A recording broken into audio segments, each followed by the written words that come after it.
Hi, I'm Ilya from Bitskout, and in this video I wanted to show you our functionality to extract data from IRS tax forms.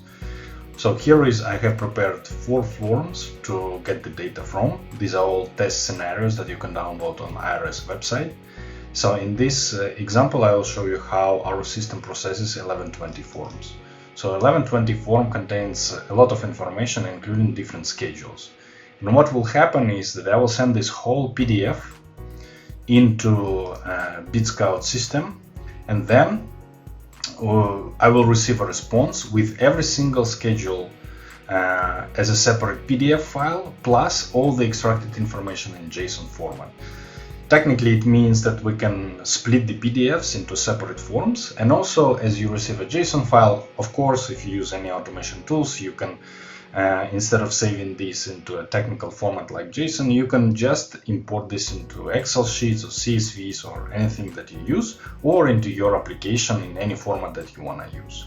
All right. So in this, for simplicity of this example, I will just extract the data and save it in a folder. But again, you can use this setup to do anything you want with your application. So in this case, it's 1120. We have around 11 pages, which is a test scenario. We can process 1000 pages. We can process schedule case. 1120 is a secure form, so I can only show you the test scenarios. All right. So this is an n8n setup. n8n is an automation tool like Power Automate or Zapier or Make. It doesn't matter what you use. Like in both cases, you will get the system running correctly. So what will happen here is I will search the file, which in this case will be, a typical file, 1120s. So let me fix the query so I get my 1120 ATS. And it will find just one file, exactly the one that I want to run, but you can set it up so it reacts on any file that is uploaded. And then I will download this and I will send it to our API, which is deployed right now as a logical application into Azure. And I will pass the very important thing called the webhook. It means where I will receive the data. So the webhooks are pretty simple and standard way to pass the data between different features. So what will happen is our system will, once it extracts and splits everything, send the data here. And this is the second scenario that I will use. And I need to pass the file. All right, so let's run it. Okay.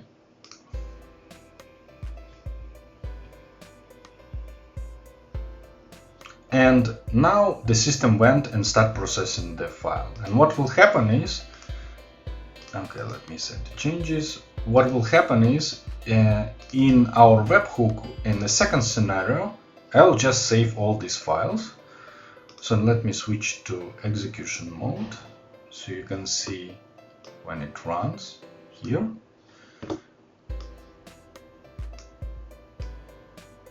Okay, and we will start receiving files in this folder in a few seconds. Again, the system is now splitting the PDF file and extracting each file one by one. And in this scenario, I only save the files. So as you can see, I only store them into Google Drive. But of course, the system can work with other applications. We can upload them to ERP systems, to ProConnect, and all of that. So I'm waiting when the execution starts to kick in. You will see here how they run. And now currently this is exact webhook that we passed to a system in the previous step. All right. Okay, so here we have the first files coming in. So they're coming in as PDFs, as you can see here, and also the corresponding JSON extractions. And so the JSON file is basically everything that we extracted is here, but the schedule J, for example, that you can just import to your tools or use another programming language to do that. And every single form is split into separate pages. Let me see schedule L. Here, for example, schedule K, which is like a multi-page form, and as you can see, we split them correctly. And also, if the form contains multiple items, then we will extract them all. For example, schedule L contains not only schedule L, but also the M1 and M2, and they will be here. Okay, they will be here as well. So this is how it works for 1120. So we have some other things coming in. So as you can see, it took around 3 minutes to process these. 1000 pages takes around 5 to 6 minutes. And we also work with schedule K1s, which are always a tricky format, but we also can process them. All right. So thanks a lot for your time.